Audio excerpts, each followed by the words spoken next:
The strawberry on your kitchen counter right now, that fat, red, sweet thing you've eaten 1,000 times, it doesn't exist by accident.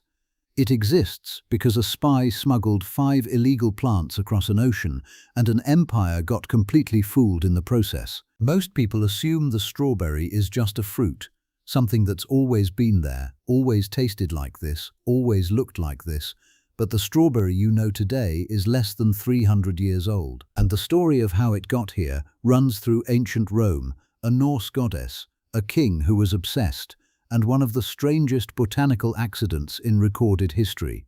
And there's one piece of this story, something about who actually created the modern strawberry, that almost nobody knows. I'll get to that. But first, we have to go back to where this all starts. The earliest evidence of humans eating strawberries comes from a Neolithic site called La Marmotta on the shores of a volcanic lake about 20 miles northwest of Rome. We also have evidence of strawberries being gathered from the wild before 6000 BC at a site in Sicily called Grotto dell'Uzzo. So people were eating wild strawberries thousands of years before anyone thought to write it down. Small, fragrant, nothing like what you'd find at a grocery store today. But people loved them, and that love was about to get very complicated. In ancient Rome, wild strawberries were seen as more than just a simple snack. They were a symbol for the goddess of love, Venus, because of the fruit's heart shape and red color. Strawberries were often consumed during Roman festivities celebrated in honor of Adonis, the mortal lover of the goddess Aphrodite. According to myth, strawberries grew where Aphrodite's tears mixed with the blood of Adonis and fell to the ground. So from the very beginning, the strawberry wasn't just food. It was wrapped in grief, love, and mythology. The Romans ate it at festivals and carved meaning into it. But they also found something else. The ancient Romans believed that the strawberry had great medicinal value. They used it to alleviate symptoms of a wide array of maladies ranging from melancholy to kidney stones. The ancient Romans believed the berries alleviated symptoms of melancholy, fainting, all inflammations, fevers, and throat infections. Think about that for a second. The same fruit you put on your morning yogurt was once a prescribed remedy for depression and kidney disease. It was medicine before it was dessert. By the classical period, Roman authors were mentioning strawberries for their medicinal uses, and then the story seems to stall until the 1300s, when the French are credited with first bringing the wild strawberry from the forest into their gardens, where they would be propagated by cutting off the runners. That's nearly a 1,000-year gap where strawberries just kind of existed on the edge of human culture.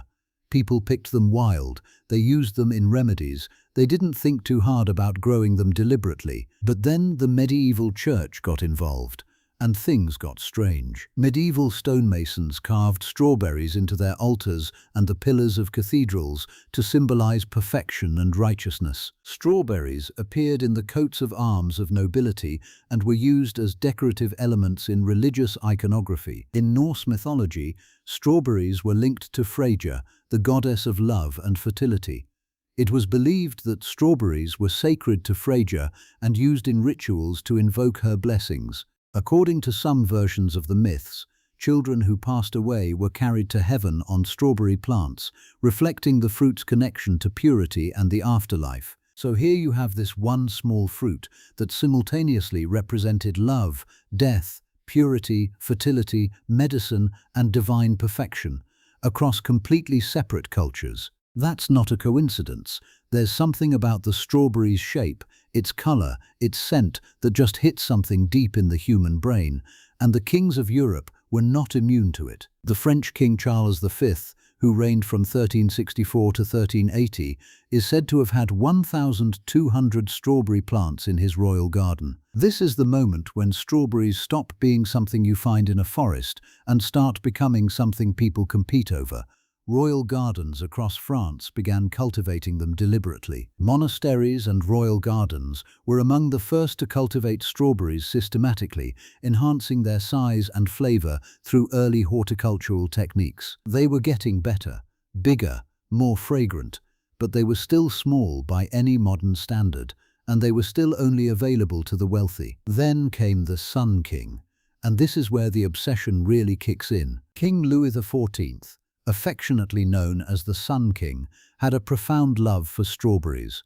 His passion was so great that he had strawberry plants scattered throughout the opulent gardens of Versailles. His gardener, Jean-Baptiste de la Quintinie, honored the fruit by planting 1,400 strawberry plants in the magnificent royal garden. Louis XIV didn't just want strawberries, he wanted them on his terms. He wanted them early, he wanted them often, and he wanted them better than anyone else had ever had them. La Quintinie developed cultivation techniques that enabled him to offer Louis XIV's favorite fruits and vegetables produced out of season, including strawberries at the end of March.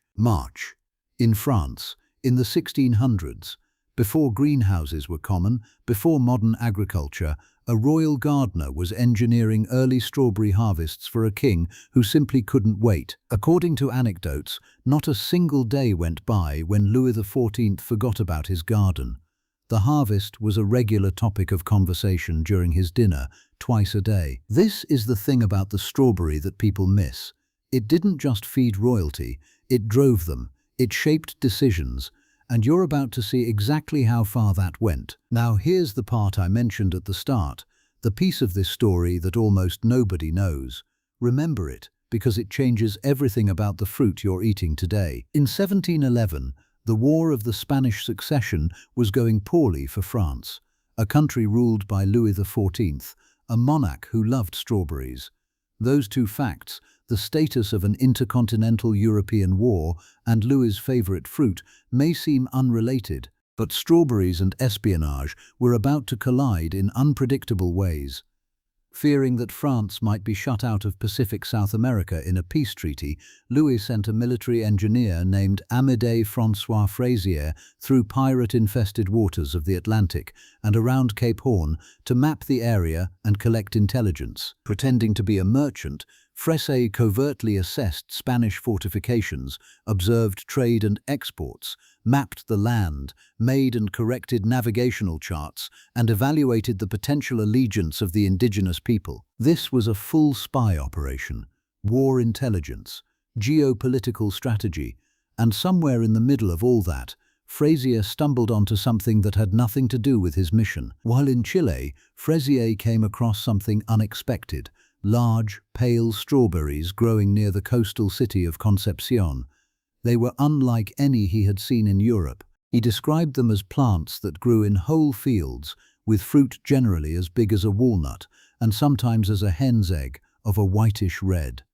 This was Fragaria chiloensis, the Chilean strawberry. Its fruit was much larger and tougher than European varieties, though not as sweet. Be honest.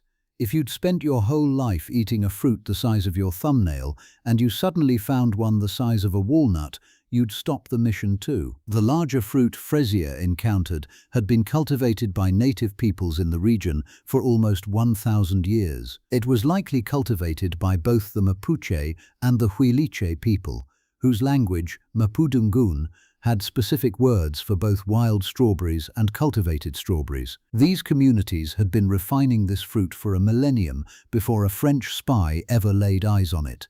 That's the part that tends to get left out of the story. Frasier brought 5 live plants back to France in 1714, even sacrificing part of the ship's freshwater supply to keep them alive. He crossed an ocean with 5 plants in his luggage, rationing water for them on a months-long voyage because he had a feeling they mattered.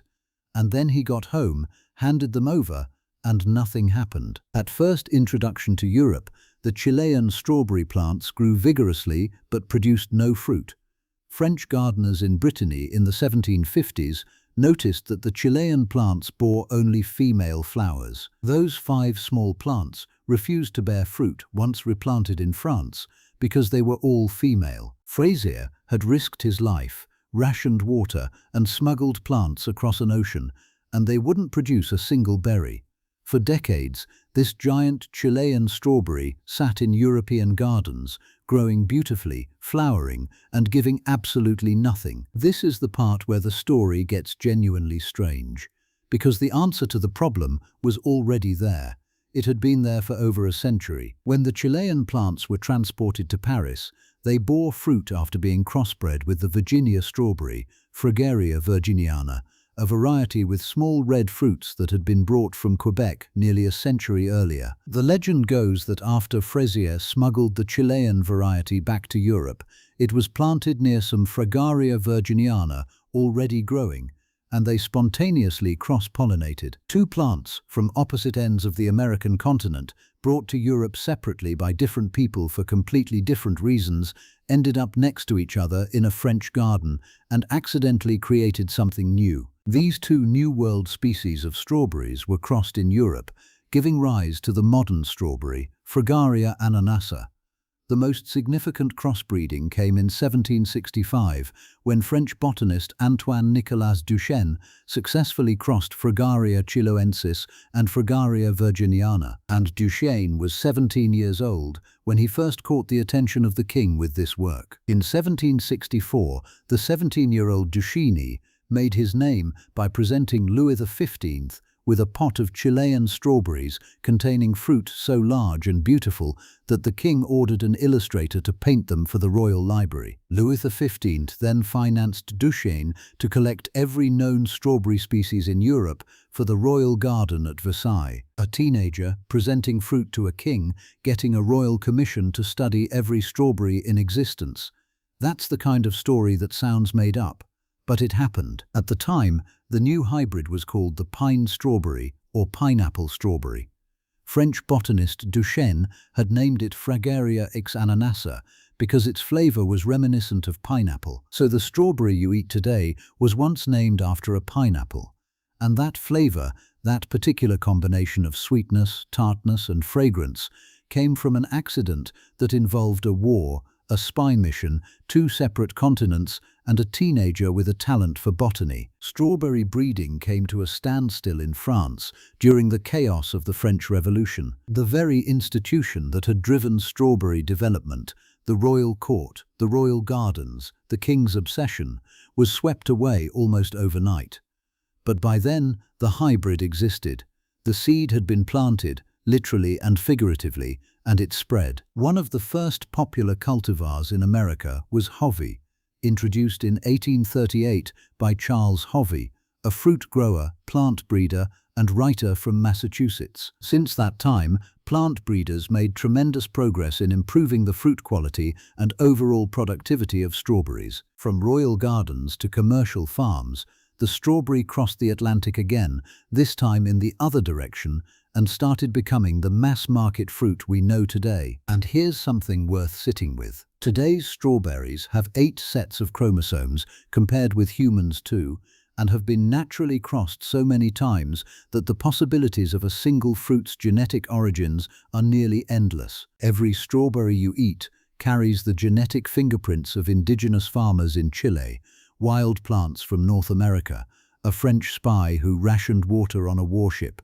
a teenage botanist who impressed a king, and thousands of years of human hands reaching into the earth and deciding this particular fruit was worth caring about. The strawberry isn't technically a true fruit, by the way. The term strawberry refers to the enlarged receptacle of an inflorescence.